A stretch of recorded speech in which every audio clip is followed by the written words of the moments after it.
Praise the Lord. खुदावंद का शुक्र हो कि एक बार फिर से उसने हमें ये मौका दिया कि हम उसकी हजूरी में आ सकें और उसके कलाम से जान सकें कि खुदावंद मसीह हमको आज क्या बताना चाहते हैं, हमारी ज़िंदगी के लिए क्या हमको हिदायत दिया चाहते हैं। मैं आपके सामने दो आयतें पढ़ूँगा, दो जगह से। लूका की इंजील उसका 10वां बाब और उसकी 27वीं आयत, और लूका उसका 14 बाब और उसकी 33वीं आयत। लूका 10 और 27। और यहाँ पर लिखा है कि तू खुदावंद अपने खुदा से अपने सारे दिल यानी अपने सारे मन, अपनी सारी जान और अपनी सारी ताकत यानी शक्ति से और अपनी सारी अकल बुद्धि से मोहब्बत रख। और लूका 14 और 33 में लिखा है कि इसी तरह तुम में से जो कोई अपना सब कुछ छोड़ ना दे वो मेरा चेला शागिर्द नहीं हो सकता। खुदावंद आपने कलाम के पढ़े और सुने जाने पर बरकत दे।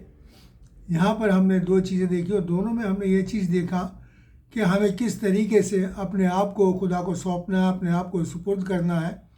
यानी हमारे समर्पण के बारे में खुदावंद यहाँ जिक्र करते हैं, उसी के बारे में हम जानेंगे कि किस तरीके से हमें खुदा के ताबे रहना है। यही हमारा समर्पण है, यही खुदा को हमें सौंपना है, क्योंकि खुदावंद ने भी हमारी नजात के लिए, हमारे उद्धार के लिए अपने आप को पूरी रीति से इंसान को समर्पित कर दिया, इंसान को दे दिया और अपने आप को बिल्कुल खाली कर दिया। और खुदावंद जो है बिल्कुल भी आधा अधूरा समर्पण या ऐसा सौंपना नहीं चाहता कि हम इधर के भी रहे उधर के भी रहे। नहीं, वो चाहता है कि पूरी तरह से, क्योंकि लिखा है जैसे अभी हमने पढ़ा लूका 14 और 33 में क्या लिखा है कि जो कुछ अपना सब कुछ ना छोड़ दे। कहने का मतलब ये है कि अपने सारे मन, अपने सारे प्राण, अपनी सारी अकल और अपनी सारी जान से हमें उससे मोहब्बत करनी है, सारा कुछ भी नहीं छोड़ना। तब खुदावंद का जो हमारे प्रति उसकी ताबेदारी है वो सचमुच में कामिल होगी। और देखिए कि खुदावंद ने किस तरीके से अपने आप को इंसानों को सौंप दिया और अपने आप को खाली कर दिया। अगर हम पढ़ें फिलिपियों उसका 2 और उसकी 6 से 7 आए तो यहाँ पर इस तरीके से लिखा है कि यीशु ने खुदा की सूरत यानी स्वरूप में होकर भी अपने आप को खुदा के बराबर होने के कब्जे के वश में होने की चीज़ ना समझा, पर अपने आप को खाली कर दिया, शून्य कर दिया और खादिम यानी सेवक की सूरत इख्तियार करी और इंसानों के समानता में यानी मुशाबा हो गया, इंसानों की बराबरी में आ गया। वो अपने आप को ले आया। वो आसमान और ज़मीन का मालिक जिसने सारी कायनात को बनाया, सारी सृष्टि को बनाया, उसने मेरे और आपके लिए, हम गुनहगारों के लिए, मैं यूँ कहूँ तो ज़्यादा अच्छा होगा कि हम गुनहगारों के लिए अपने आप को खाली कर दिया। अपनी सारी आसमानी उस स्वर्गीय शान और शौकत को छोड़कर ज़मीन पर चलाया और इंसान के बराबर में आ गया। अपने आप को इंसान के बराबरी के अंदर ले आया ताकि मेरे और आपको नजात दिला सके और हमको बचा सके और हमें अपने बराबर लेके आ सके। यानी कि हम उस आसमानी बादशाह के वारिस हो सके, उसके मालिक हो सके और खुदा के सचमुच में सच्चे फर्जंद हो सके और उसकी नेमत और बरकतों के बानी हो सके, उसके बेटे और बेटियां हो सके। कोई खुदा के बेटे और बेटियां होना कोई छोटी बात नहीं और ना ही आसान बात है, क्योंकि इसके लिए मेरे और आपको बहुत कुछ अपनी ज़िंदगियों में छोड़ना है, बदलना है। और देखिए कि खुदा उनका कलाम और हमें इस बारे में कि क्या बताता। अगर हम 2 कुरिन्थियों 5 और उसकी 21वीं आयत पढ़ें तो वहाँ लिखा है कि जो गुनाह से वाकिफ़ ना था यानी पाप से अज्ञात था, उसी को उसने हमारे लिए गुनाह यानी पाप ठहरा दिया, ताकि हम उसमें यानी मसीह में होकर खुदा की रास्तबाजी यानी धार्मिकता बन जाए। यानी वो हमें उतना रास्तबाज बनाना चाहता है, उतना धार्मिक बनाना चाहता है जैसा वो खुद है। इसलिए वो कहता है कि मेरा स्वभाव रखो, मेरी नेचर रखो अपने अंदर, ताकि क्योंकि वो चाहता है कि हम भी बिल्कुल उसी की तरह बने। क्योंकि उसके यहाँ स्वर्ग में यानी आसमान में जो वही जाएगा उस जन्नत में जो खुदावंद यीशु मसीह की शक्ल और सूरत पर अपने आप को ढाल लेगा, उसके नेचर में अपने आप को ढाल लेगा। इसलिए खुदावंद मसीह ने मेरे और आपके लिए अपने आप को खाली इसीलिए करा, अपने आप को बिल्कुल ज़ीरो कर दिया, सब कुछ छोड़ के वो मेरे और आपके लिए इस दुनिया में आया ताकि हम वो रास्तबाजी को हासिल कर सकें जो खुदावंद मसीह की है और उसको हम पा सकें। वो देने के लिए वो इस दुनिया के अंदर मेरे और आपको आया। और आजकल अगर हम देखेंगे, समर्पण की बात करें, खुदा को सौंपने की बात करें, खुदा के ताबे होने की बात करें, तो आजकल ये एक बहुत ही मुश्किल काम है, क्योंकि कोई भी आजकल लगता नहीं कि वो खुदा का पैरोकार होना चाहता है, क्योंकि उसके लिए उसे बहुत सी दुनियावी बातों को छोड़ना पड़ेगा, दुनियावी ऐश और आराम को छोड़ना पड़ेगा। अगर हमें सचमुच में अपने आप को खुदा के ताबे रखना है, उसे सौंपना है, उसके प्रति समर्पित रहना है, तो मेरे और आपको अपने आप को खुदा की मर्ज़ी में ढालना है हर हालत में है। हम आजकल क्या है, लोग अपने ही ख्यालों में जीते हैं, अपने ही विचारों के अंदर जीते हैं और उसी में जीते रहना चाहते हैं। अपनी मर्ज़ी करने के लिए क्या करते हैं कि खुदा के कलाम को भी अपनी मर्ज़ी के मुताबिक ढालने की कोशिश करते हैं, उसे बदलने की कोशिश करते हैं और सोचते हैं कि इसे किस तरीके से अपनी बुराइयों के लिए एक ऐसा बना ले कि हाँ कि खुदा चाहता है ऐसा, लेकिन नहीं, खुदा कभी भी ऐसा नहीं चाहता। इसलिए मेरे और हम उसके लिए हम कहाँ तक गिर जाते हैं। खुदा का कलाम बताया कि हम उसमें मिलावट भी करने लगते हैं खुदा के कलाम के अंदर, और खुदा ऐसे लोगों से जो खुदा के कलाम में मिलावट करता है बहुत नाराज़ होता है, बहुत नाराज़ होता है, क्योंकि खुदावंद का कलाम जो है वो कामिल है, सिद्ध है, उसमें ना तो कुछ बटाया, खुदा का कलाम बताता है ना तो कुछ बढ़ाया जा सकता है ना कुछ घटाया जा सकता है, क्योंकि खुदा ने जो बात अपनी ज़ुबान से कह दी वो बिल्कुल कामिल है, बिल्कुल उसमें कुछ भी फेरबदल नहीं हो सकता किसी भी तरीके का। और अगर हम फेरबदल करते हैं तो इसका मतलब ये है कि हम खुदा को छोटा दिखाना चाहते हैं कि तूने गलती करी है, तो ये हमारे लिए बहुत ही, इंसानों के लिए बहुत ही गलत बात होगी। और देखिए कि खुदा उनका कलाम और हमको क्या बताता है। अगर हम यशाया उसकी 29वीं आयत और 29वें बाब और 21वीं आयत को पढ़े, यशाया 29:21, और वहाँ पर क्या लिखा है कि रास्तबाजी को बेकार की बातों से बिगाड़ देते हैं। वो लोग जो है रास्तबाजी को और रास्तबाजों को बेकार की बातों से बिगाड़ देते हैं, यानी गुमराह करते हैं। और उसके आगे क्या लिखा है, वो सब मिट जाएंगे, यानी कि मिटाए जाएंगे। खुदा कहता है ऐसे इंसान को बख्शा नहीं जाएगा जो एक तो उसके कलाम को बिगाड़ते हैं और उसके साथ साथ उसके जो लोग हैं जो उससे प्यार करते हैं, उस मिलावट के ज़रिए उनको भी क्या करते हैं, बिगाड़ देते हैं, उनको भी गुमराह कर देते हैं। तो ऐसे लोग, खुदा ऐसे लोगों को कभी बख्शेगा नहीं। इसलिए मेरे और आपको इस बात से बहुत बचना है कि क्यों खुदा का कलाम जैसा है वैसे ही हमें बोलना है और वैसे ही हमें मानना है। हमें अब उसमें बदल करके कुछ भी नहीं करना कि हम इसको ऐसे कर लें वैसे कर लें, नहीं, जो खुदा ने कह दिया वो फाइनल है, बिल्कुल उसी के मुताबिक करना है। खुदा जो है बहस की चीज़ नहीं है, ईमान की चीज़ है और करने की चीज़ है, जैसे उसने कहा है वैसे करने की चीज़ है। अगर इसी के साथ साथ अगर हम पढ़े वहाँ, अगर हम यिर्मयाह 23 और 36वीं आयत पढ़े तो यहाँ पर लिखा है, क्योंकि तुमने जिंदा खुदा के कलाम को बिगाड़ दिया, क्योंकि तुमने जिंदा खुदा के कलाम को बिगाड़ दिया। यानी कि वो बिगाड़ सिर्फ यही नहीं हुआ कि कलाम बिगाड़ दिया, खुदा के जो कलाम है उसके अंदर हमने हेर बदल करी, बल्कि उस बिगड़े हुए कलाम के जरिए बहुत सौ को गुमराह कर दिया, बहुत सौ को जहन्नम की आग में धकेल दिया, क्योंकि उन्होंने तुम्हारे पर यकीन करा उस बात पे और जहन्नम की आग में चला गया। इसीलिए मेरे और आपके लिए बहुत ज़रूरी है कि खुदा के कलाम को अपनी ज़िंदगी में जगह दें और उसको पढ़ें, ताकि हम जान सकें कि जो भी हमें कलाम बताया जा रहा है कि वो वैसा है कि नहीं। अगर हम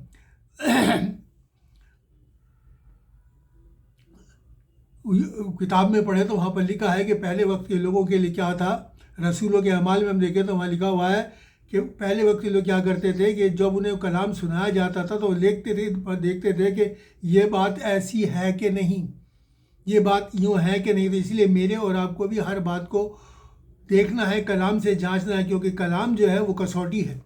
इस तरह सोने का एक पत्थर होता है, कसौटी होती है, उसमें सोने को रगड़ के जांचा जाता है कि ये सोना कितना खोट उसके अंदर। उसी तरीके से हमारे जो कलाम है उसकी कसौटी ये खुदावंद का कलाम है, और हमें जो भी कलाम जो भी दे रहा है इस कलाम के ज़रिए देखना है कि वो हमें सही कलाम दे रहा है या नहीं, क्योंकि जो सही बात है उसी पे हमें चलना है और जो गलत है उसे मेरे और आपको छोड़ देना है। और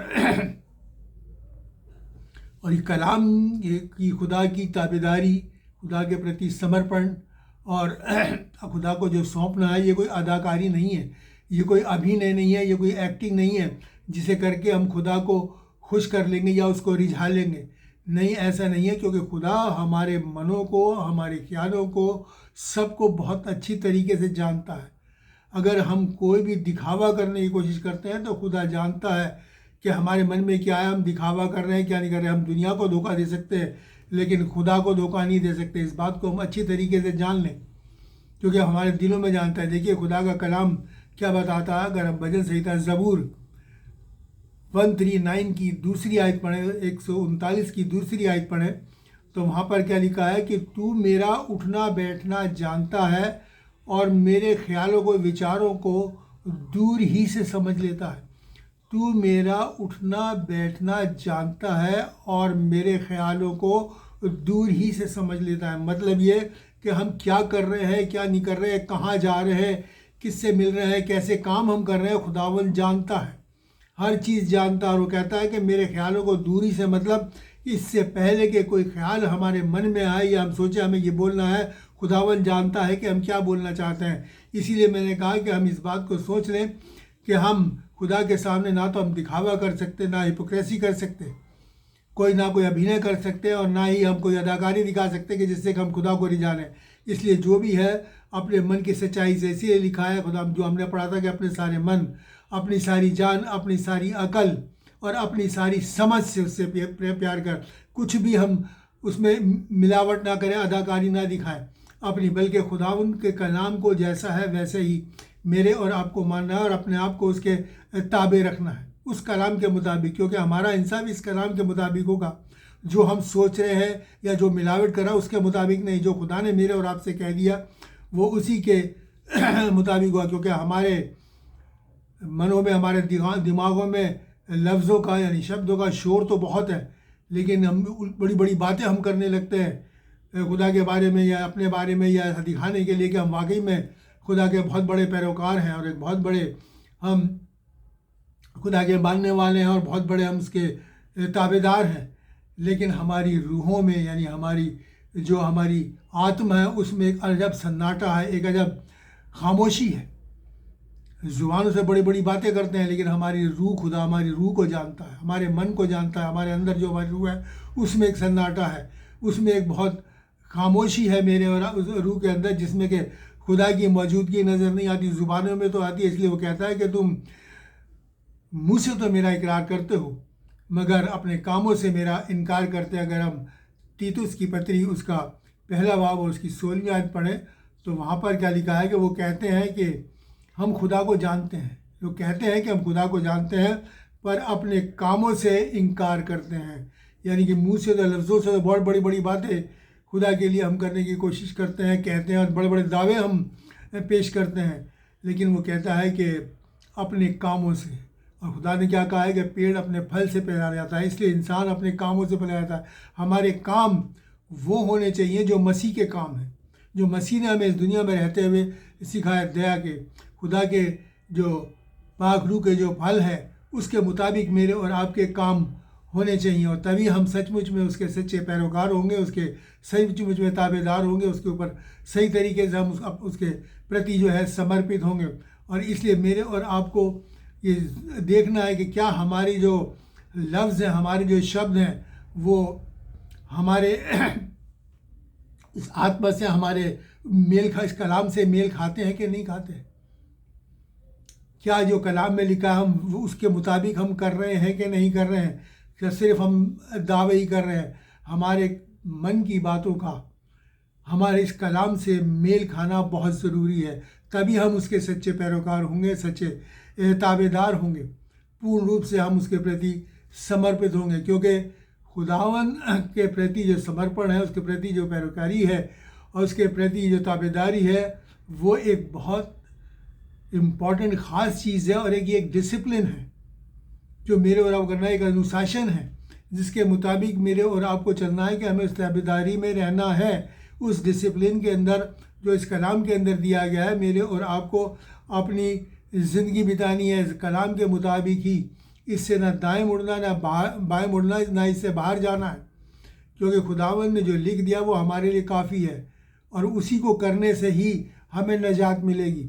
उसके बाहर जाने से कुछ नहीं होगा। और देखिए कि खुदा कलाम क्या कहता है। अगर हम याकूब 2:3 और उसकी दूसरी आयत पढ़ें, याकूब 3 और उसकी दूसरी आयत पढ़ें, तो यहाँ पर लिखा है कि जो कलाम में नहीं चूकता यानी ख़ता नहीं खाता वो अपने सारे बदन यानी शरीर पर काबू रख सकता है।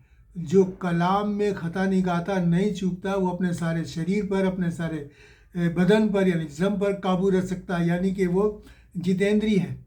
वो किसी भी हालत में दाएं बाएं नहीं मुड़ेगा।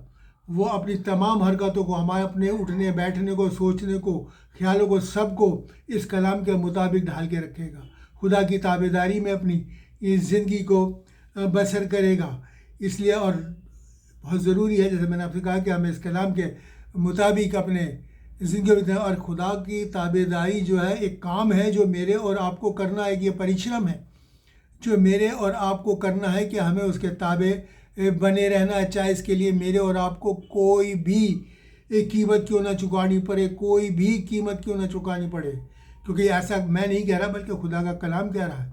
क्योंकि खुदावंद ने जो कीमत चुकाई है कि उसने मेरे और आपके लिए अपने बेटे को भेजा और अपनी जान उसने, खुदावंद यीशु मसीह ने अपनी जान सलीब पर दी। और किस तरीके से उसने जुल्म को सहा, हाथों पैरों में कील लगवाई, सर पे कांटों का ताज पहना, पसली में भाला उसके मारा गया, उसके बदन पे कोड़े मारे गए, उसका किस तरीके से खून बहा, खुदावंद ने किस तरीके से अपने आप को मेरे और आपको दे दिया, समर्पित कर दिया। इसलिए मेरे और आपको भी खुदावंद के प्रति समर्पित रहे, चाहे कोई भी कीमत हमें क्यों ना चुकानी पड़े। देखिए खुदावंद का कलाम क्या कहता है। अगर हम प्रकाशित वाक्य मुकाशवा उसकी 2 और 10वीं आयत पढ़े, तो वहाँ लिखा है कि जान देने तक वफादार रहे, विश्वास योग्य रहे, तब मैं तुझे ज़िंदगी का ताज दूंगा। यानी कि अपनी जान देने तक, अपने प्राण देने तक वफादार रहे, तब मैं तुझे ज़िंदगी का, अगर हमें ज़िंदगी का ताज पाना है, वो हमेशा की ज़िंदगी को पानी है, अगर हमें सचमुच में ज़िंदा खुदावंद के साथ रहना है, हम चाहते हैं, तो हमें यहाँ तक वफादारी शो करनी है, यहाँ तक ताबेदारी शो करनी है कि अगर हमारी जान पे भी बन जाए तो अभी हमें पीछे नहीं हटना, तभी हमें वो हमेशा की ज़िंदगी का ताज मिलेगा। ये खुदा के कलाम में लिखा है कि अगर कोई इंसान सारी दुनिया को हासिल कर ले, सारी संसार को हासिल कर ले और अपनी जान की, अपनी रूह की का नुकसान उठाए, तो उसे क्या लाभ, उसे क्या फ़ायदा, उसे क्या फ़ायदा। तो इसलिए मेरे और आपका जो खुदा को जो फ़िक्र है वो मेरे और आपकी रूह की है। जिस्म तो हलाक होगा, नाश्वर है, लेकिन हमारे अंदर जो रूह खुदा ने डाली है, अपना ज़िंदगी का दम डाला है, वो ज़िंदा रहेगी। खुदा उसे बचाना चाहता है। तो इसलिए वो कहता है कि जो जिस्म को हलाक करते हैं उनसे मत डरो, लेकिन जो जिस्म और रूह दोनों को हलाक कर सकते हैं, यानी खुदावंद, उससे डरो, उसके ताबे रहो, तभी तुम बचाए जाओगे, तभी तुम बचाए जाओगे और उस अब्दी ज़िंदगी को हासिल कर सकोगे। और हमें हासिल करनी है।